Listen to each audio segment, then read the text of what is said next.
It was the sweltering morning of July 8, 1944, in the northern reaches of Saipan. Private First Class Guy Gabaldon stood facing a sprawling cave complex where hundreds upon hundreds of Japanese soldiers and civilians had huddled together, seeking shelter from the relentless American advance. At just 18 years old, this Mexican-American Marine cut an unlikely figure, barely 5 feet 4 inches tall, weighing just over 120 pounds. What would unfold over the coming hours would rank among the most remarkable rescue efforts of the entire Pacific campaign. One young Marine, acting alone, would manage to bring over 800 Japanese soldiers and civilians to lay down their weapons in a single day.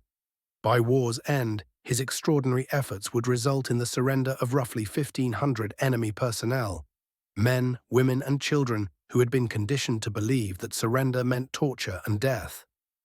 Here was salvation being negotiated not in battle command centers, but in the quiet space between enemy propaganda and human truth, between what these civilians had been told about Americans and what one determined young Marine was about to demonstrate through his fluency in their language and deep understanding of their culture. To grasp how this moment came to be, one must follow the path that led Gabaldon to Saipan.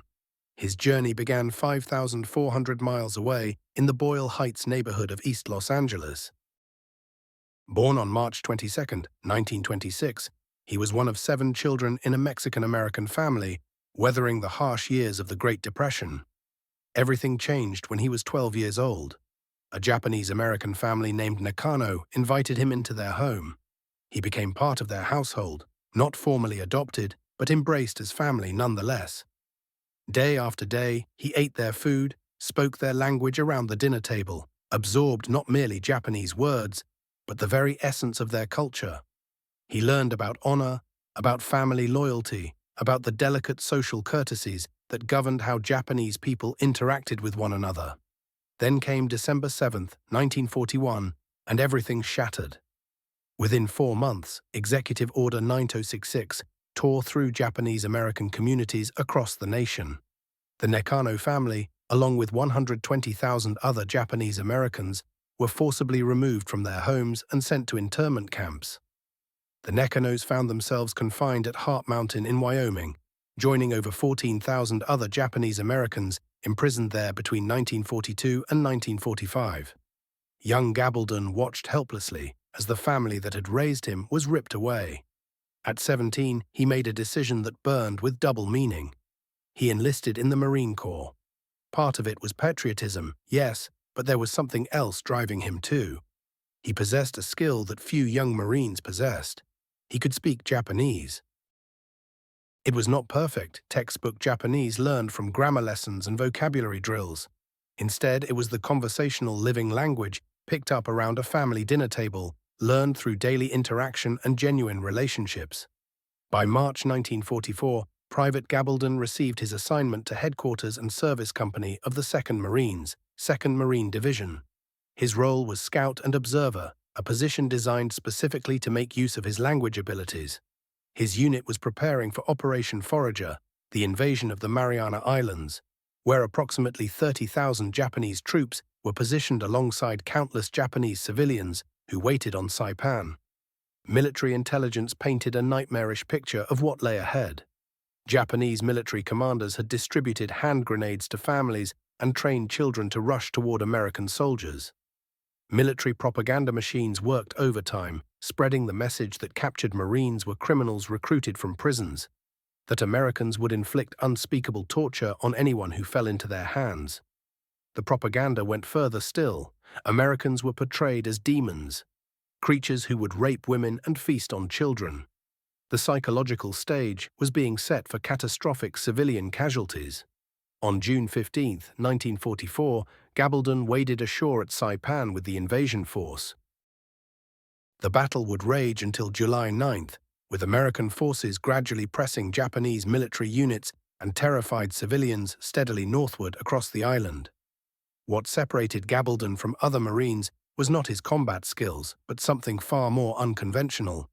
According to his Navy Cross citation and official Marine Corps records, Gabaldon began conducting unauthorized nighttime operations, slipping away from his unit against orders to approach Japanese positions alone, His tactics were unorthodox, but proved remarkably effective. He would move toward caves and bunkers where frightened Japanese soldiers and civilians were hiding. Speaking out in Japanese, he would call to them that he was alone and defenseless, that those who surrendered would be treated with respect and dignity. His early efforts showed immediate promise. On one night, approaching a cave, he sat positioned outside and began speaking casual conversational Japanese, talking about food, about safety, about how prisoners were actually being treated by American forces. Hour after patient hour passed. Then gradually, several Japanese soldiers emerged from the darkness and gave themselves up. Word of his success spread rapidly through his unit, though his commanding officers remained doubtful about his methods initially. Marine Corps documentation reveals that Gabaldon's approach differed fundamentally from how standard military interpreters operated. Those interpreters relied on bullhorns to broadcast formal military Japanese, rigid demands for surrender. Gabaldon, by contrast, spoke in everyday language patterns, with genuine respect embedded in his tone. He drew upon the cultural knowledge he had absorbed from the Nakano family. The decisive moment of Gabaldon's entire military service arrived on July 8, 1944. By this point, American forces had compressed remaining Japanese military and civilian forces into the northern portion of Saipan. Desperation had reached a breaking point.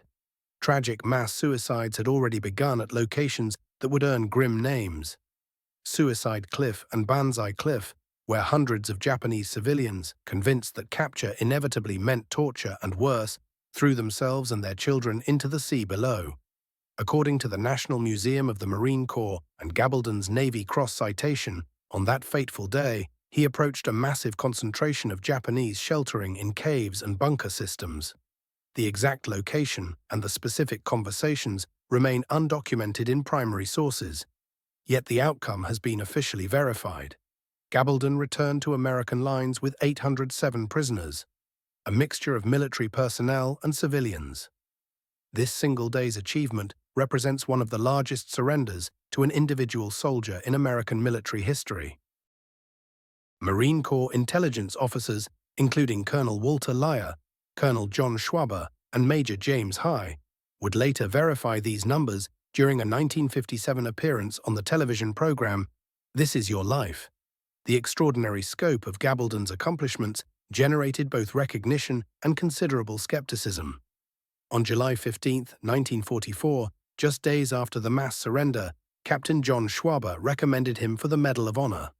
However, General Holland Smith, commanding general of the expeditionary troops, made the decision to downgrade that recommendation. The Navy Cross citation that would eventually accompany his decoration read, "Working alone in the front lines, Private First Class Gabaldon daringly entered enemy caves, pillboxes, buildings and jungle brush, frequently in the face of hostile fire, and succeeded not only in obtaining vital military information, but in capturing well over 1,000 enemy civilians and troops." Still, skepticism lingered.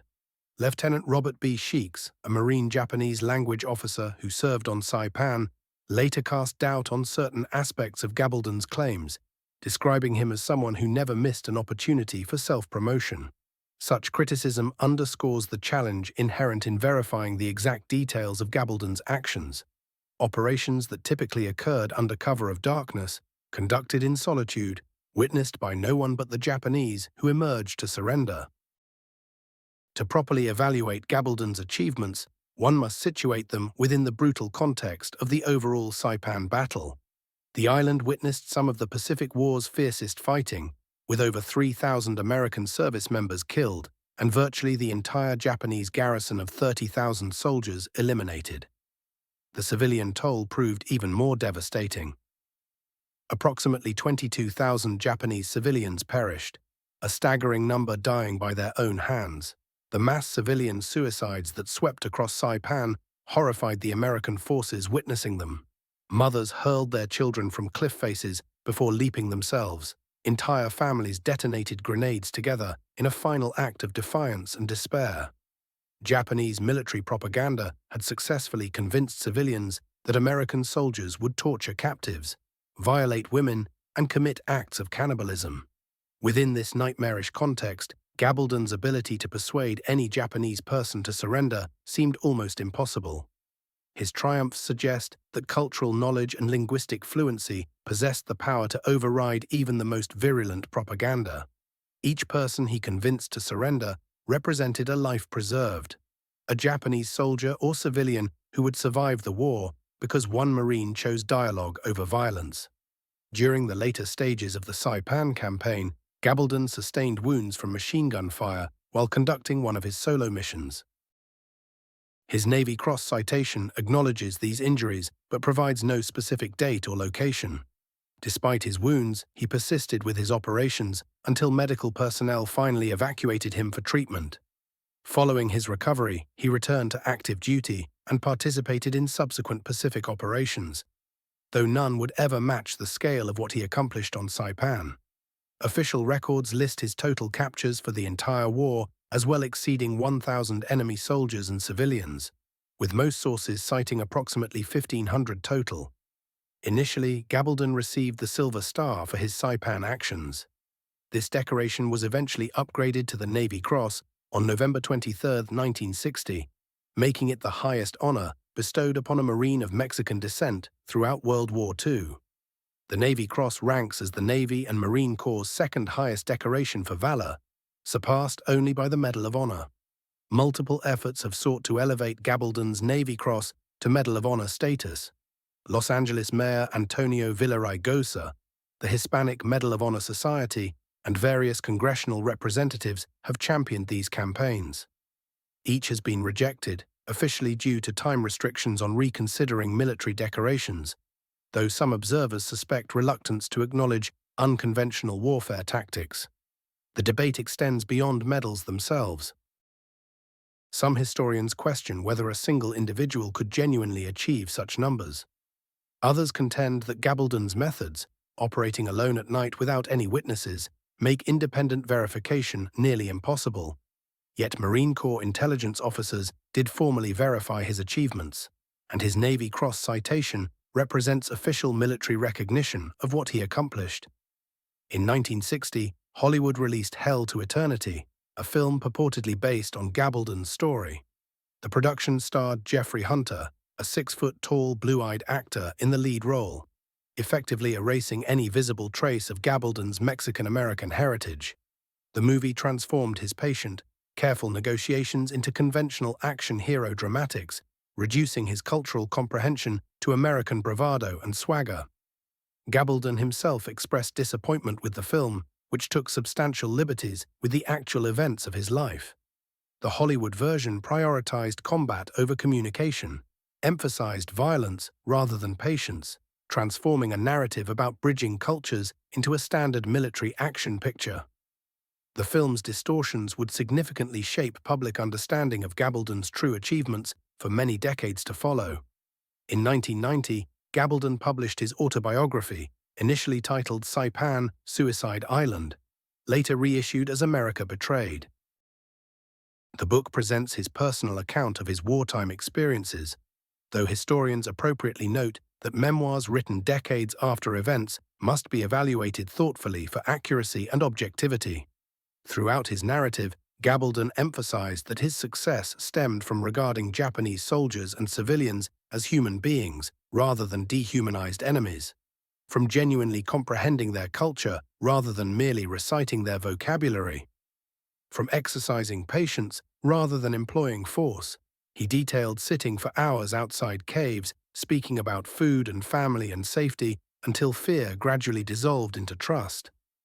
Following his discharge, Gabaldon returned to civilian life, eventually relocating to Saipan, where he remained for 2 decades, establishing and operating a fishing business. He married, raised 11 children, 9 of whom reached adulthood. Throughout the following decades, he dedicated himself to speaking at schools and public gatherings, sharing his experiences and stressing the vital importance of cross-cultural understanding. On July 7, 2006, Los Angeles Mayor Antonio Villaraigosa honored Gabaldon at City Hall, formally recognizing his contributions to American military history. Barely weeks later, on August 31, 2006, Gabaldon died from heart disease in Old Town, Florida, at age 80. He received a full military funeral and was interred at Arlington National Cemetery with appropriate honors. Lane Nakano, one of Gabaldon's adoptive brothers from the Japanese-American family that taught him their language, followed a strikingly different military path. Nakano served with the legendary 402nd Regimental Combat Team, a fighting force composed almost exclusively of Japanese-American soldiers. The 442nd would become the most decorated military unit in American history, relative to its size and length of service, earning 9,486 Purple Hearts and 21 Medals of Honor. The parallel military service of Gabaldon and Lane Nakano carries profound historical significance. One employing Japanese language skills to preserve Japanese lives, the other proving Japanese-American patriotism through combat valor in Europe. Both men served their country with distinction, while their Japanese-American family remained imprisoned behind barbed wire in an internment camp. Nakano survived the war and lived until April 28, 2005, maintaining close contact with Gabaldon throughout their lives. Their intertwined story illuminates the deep contradictions of World War II, an era when racial discrimination flourished at home while extraordinary heroism played out across distant battlefields. While determining specific influences on military doctrine proves difficult, military historians acknowledge that Gabaldon's efforts have become standard teaching material for American military psychological operations personnel. His demonstration that cultural knowledge could achieve genuine tactical success influenced subsequent thinking about language instruction and cultural preparation for military personnel. The Marine Corps has integrated lessons drawn from Gabaldon's example into training initiatives, though specific operational manuals or policy documents explicitly crediting his influence remain classified or unavailable to the public. His story serves as a teaching example, illustrating the considerable value of language proficiency and cultural literacy in military operations. Contemporary military operations in Iraq and Afghanistan have reinforced the continued relevance of Gabaldon's fundamental approach. Military units deploying embedded interpreters, individuals who understand not merely language but also the deeper cultural context, have consistently achieved superior outcomes in civilian interactions and negotiations. The principle Gabaldon embodied decades earlier, that understanding adversary culture can prove as valuable as superior firepower, retains its validity in modern conflicts. Scholarly examination of Gabaldon's legacy necessarily occurs within the broader historical context of the Pacific War. The battle for Saipan ranks among the war's bloodiest engagements, with casualty rates for Japanese military forces exceeding 90%. Against this backdrop of wholesale destruction, Gabaldon's ability to convince any Japanese soldiers or civilians to surrender stands as truly extraordinary. Dr. Gordon W. Prang, a prominent Pacific War historian, included Gabaldon's account in his extensive studies of individual heroism in World War II.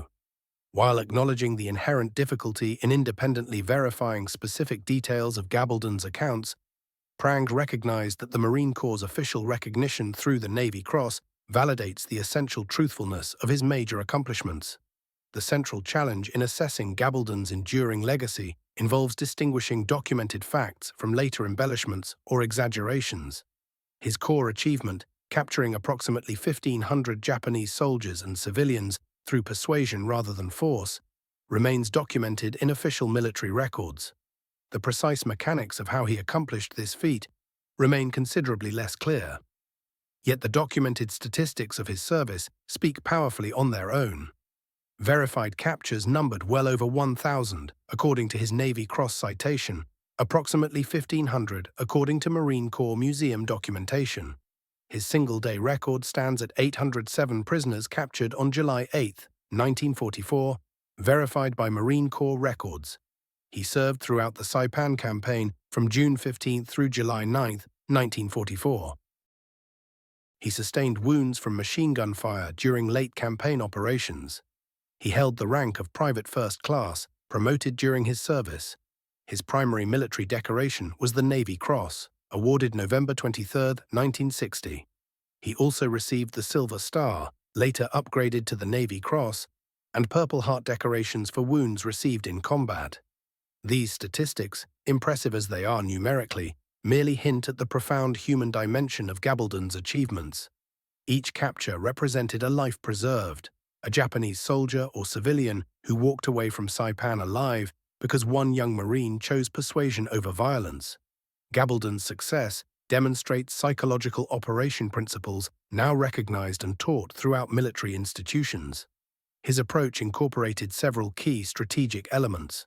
First, he operated from a position of apparent vulnerability. Approaching alone, announcing his presence, declaring himself unarmed. These actions directly contradicted Japanese propaganda descriptions of American brutality and aggression.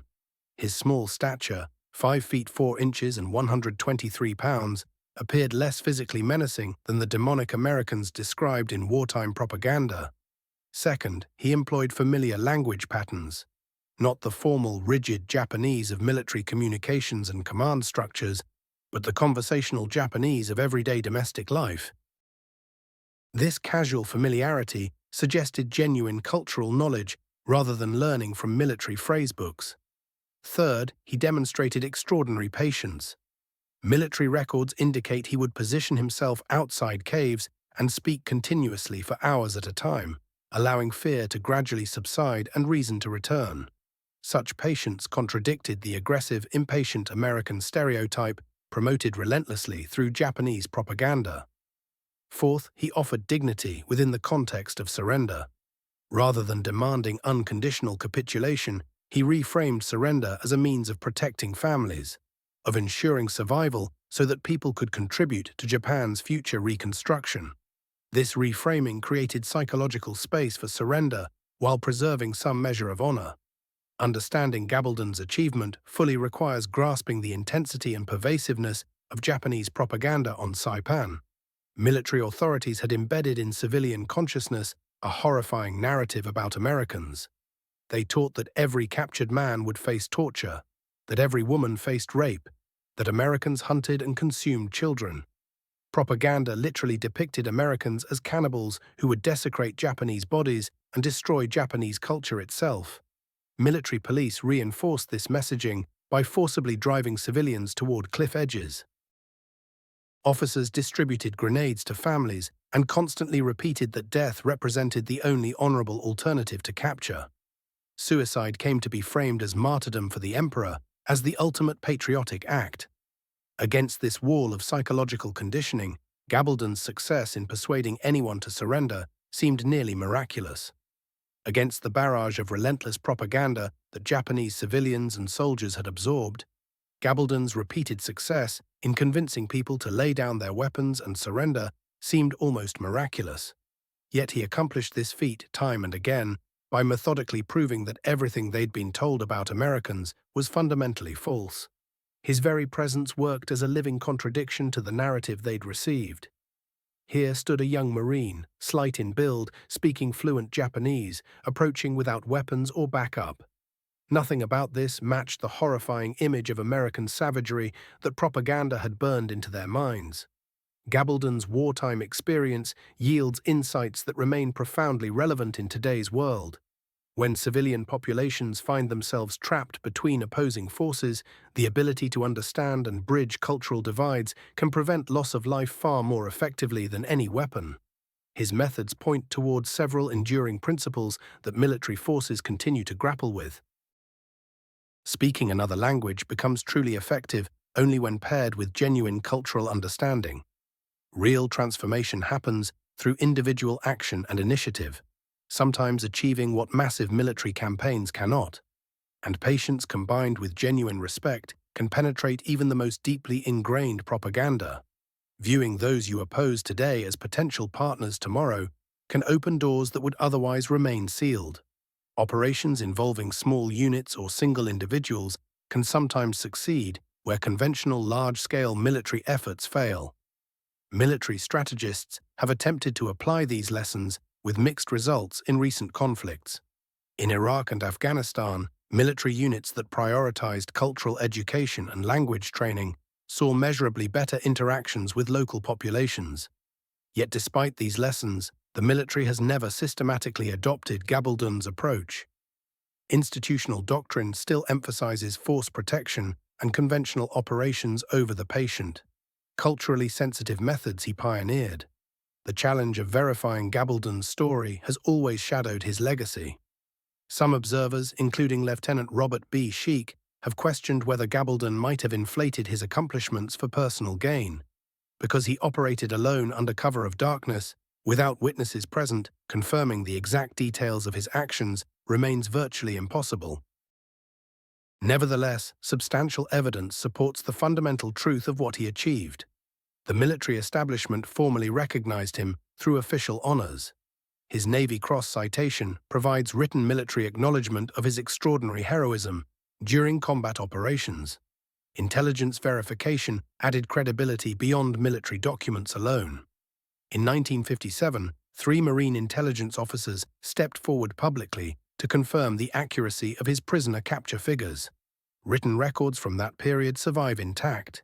Marine Corps documentation from July 1944 specifically confirms the capture of 807 prisoners on the 8th of that month. The logic of events fits together coherently.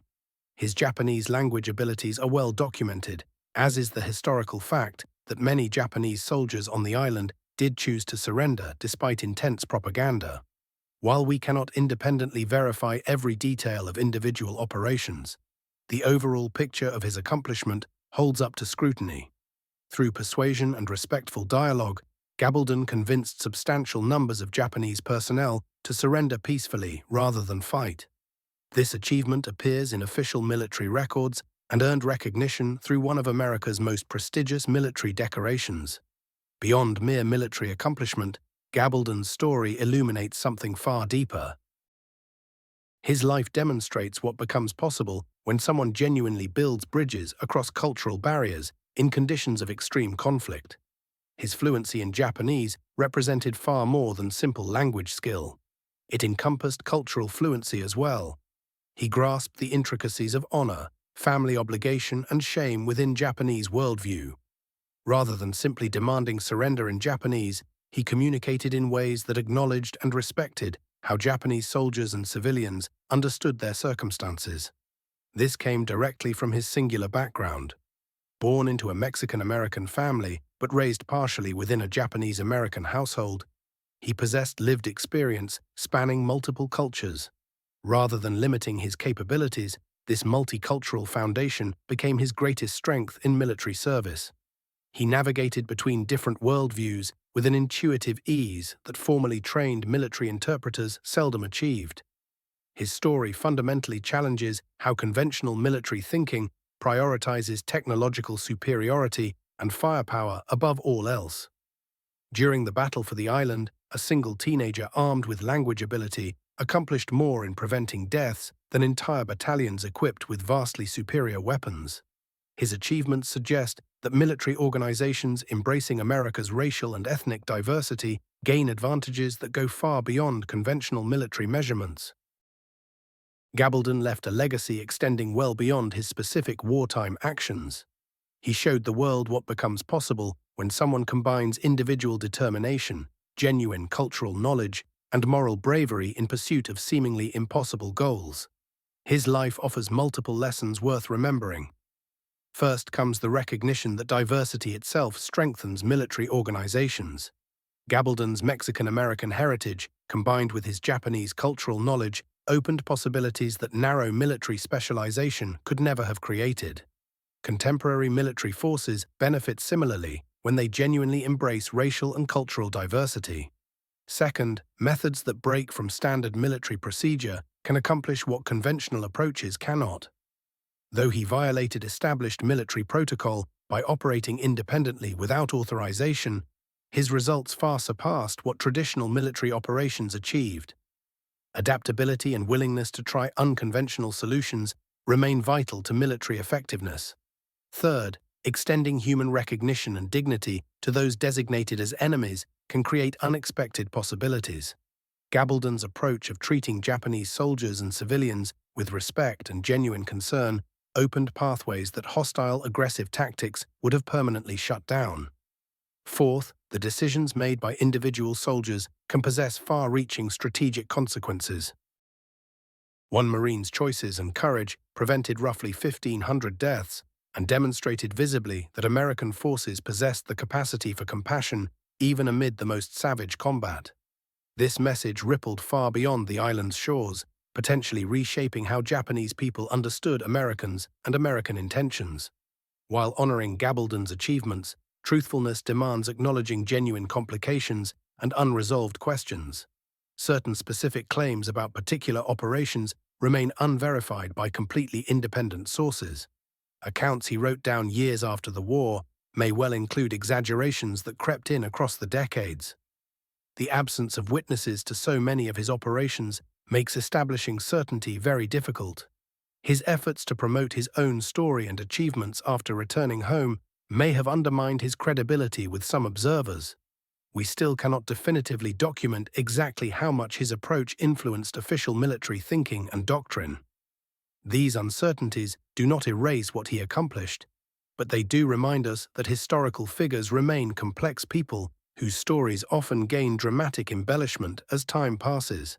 Yet the core of what military records confirm, what the Navy Cross citation validates, what intelligence officers verified decades later, remains genuinely remarkable all on its own.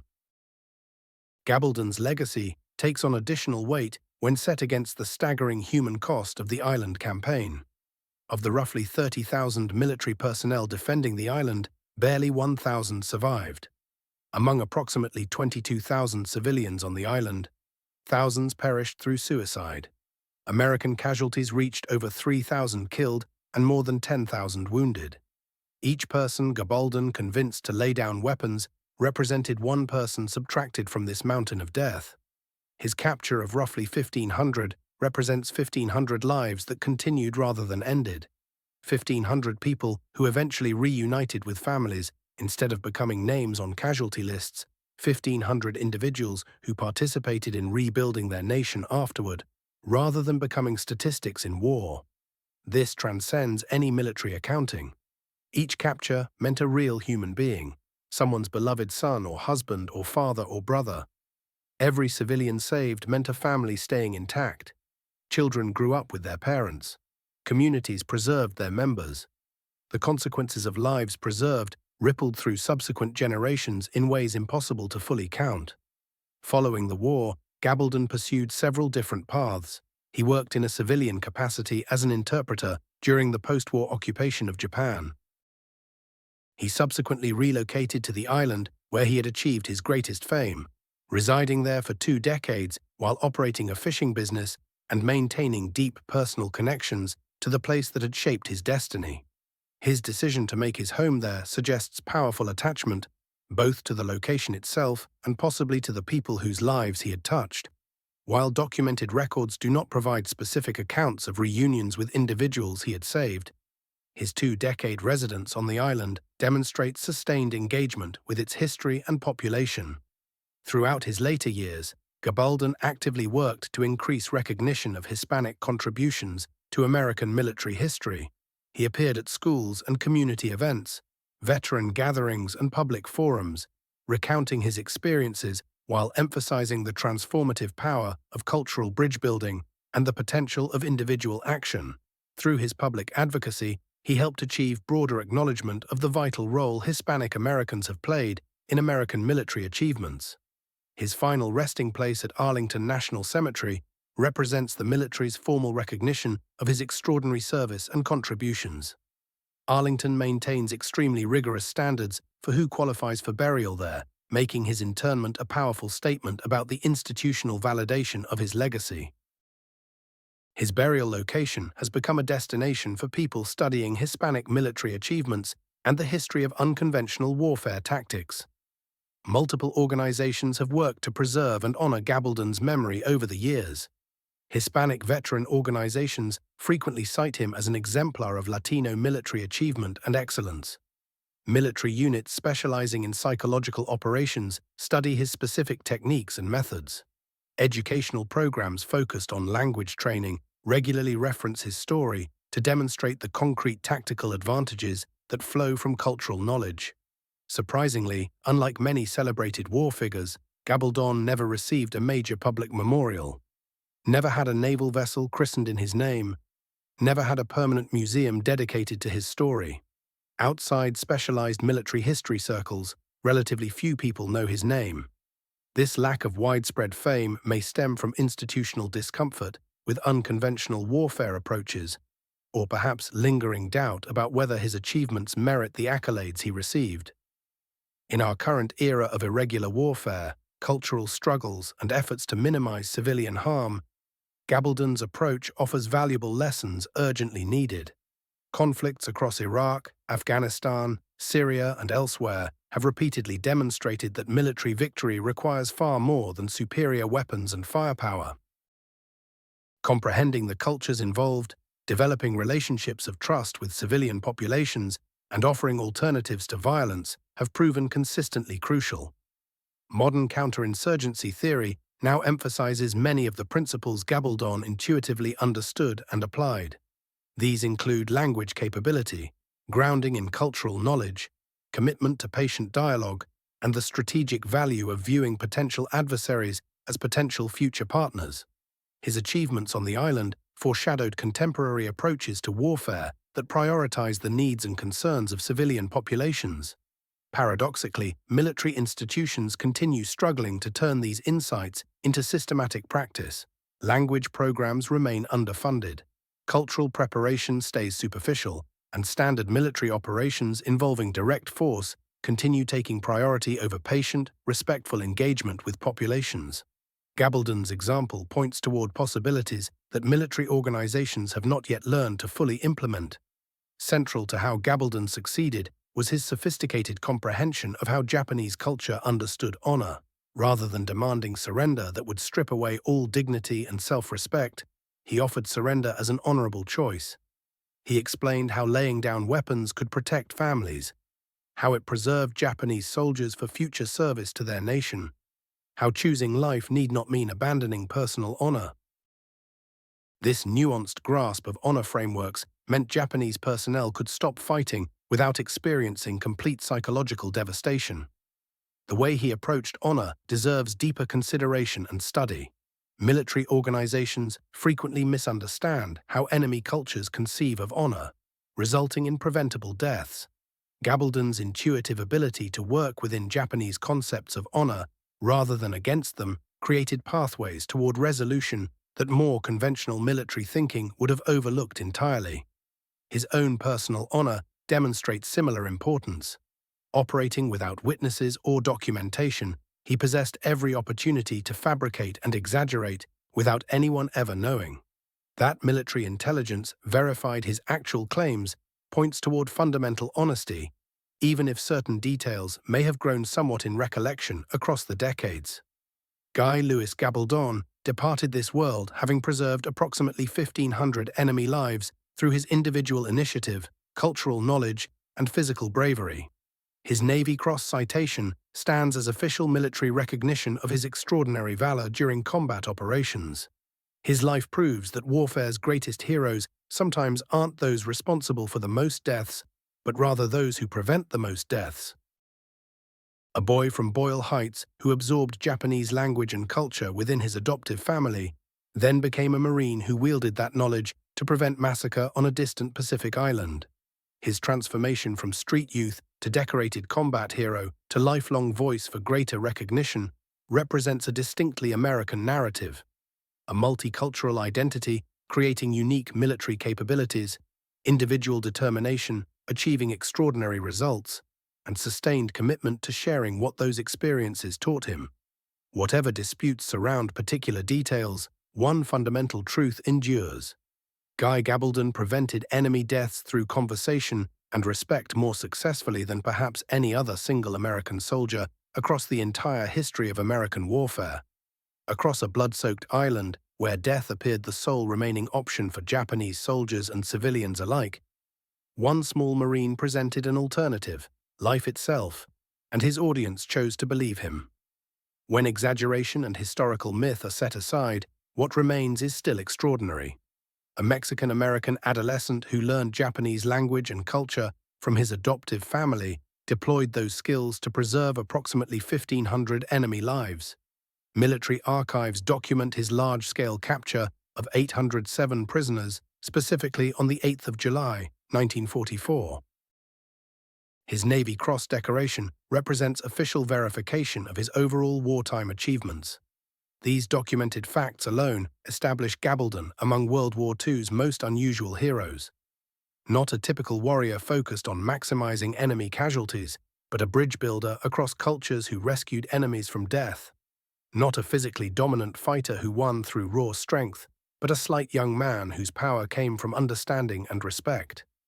Not a standard military translator demanding capitulation, but a culturally educated negotiator who offered defeated opponents a path forward that preserved their humanity.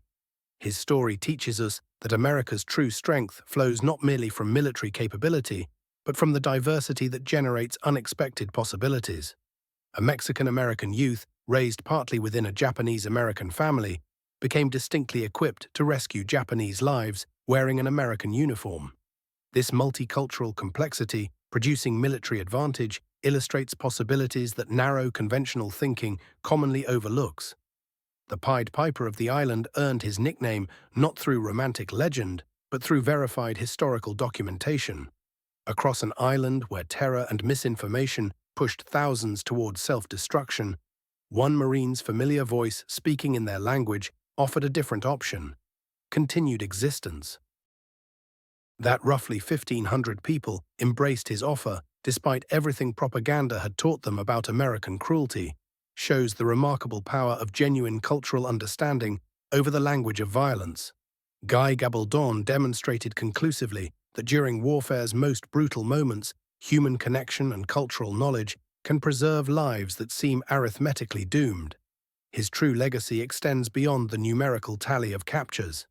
It stands as proof that comprehending adversaries as fellow human beings, rather than mere targets, creates opportunities that a purely martial perspective cannot even perceive. Within war's harsh mathematics, he selected addition, lives preserved, over subtraction, lives destroyed. This verified accomplishment, documented in official records, confirmed by military specialists, honored through top military decoration, remains testimony to a distinctly different form of heroism. The specific actions of particular operations may forever remain beyond independent verification, but the essential reality persists unchanged. Across that island in 1944, Guy Gabaldon accomplished more in preserving adversary lives through his individual efforts than possibly any other American serviceman in military history. This core achievement, examined closely without mythologizing embellishment, remains genuinely worthy of honor, scholarly attention, and enduring remembrance. The street youth from Boyle Heights became a Marine, decorated not through conventional martial prowess, but through his capacity to build cultural understanding that saved lives on both sides of warfare's dividing line. Within that documented truth stands a legacy deserving preservation and lessons deserving careful study.